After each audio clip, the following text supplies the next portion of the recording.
رمضان يا رمضان رمضان يا رمضان رمضان يا رمضان رمضان يا رمضان.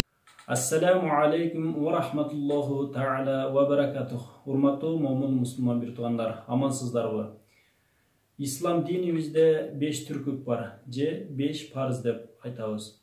Алардын биринчиси шахадат келмесин айтуу, Аллах Таалага иман келтирүү, экинчиси болсо намаз окуу, үчүнчүсү орозо кармоо, мына төртүнчүсү зекет берүү, бешинчиси ажылык милдетин аткаруу.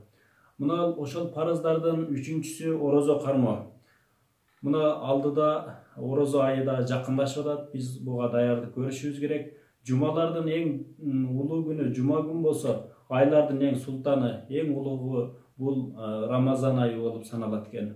Келиңиздер мына ошол Рамазан айына даярдык көрөйлү.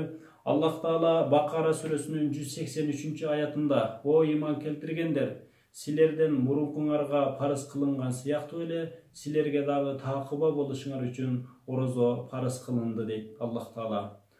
Жана куддиси хадисте Пайгамбарыбыз саллаллаху алейхи ва саллям Аллах Тааланын алдында орозодо ибадаттуу сооптуу ибадат жок деп дагы айткан куддиси хадисте айтылат.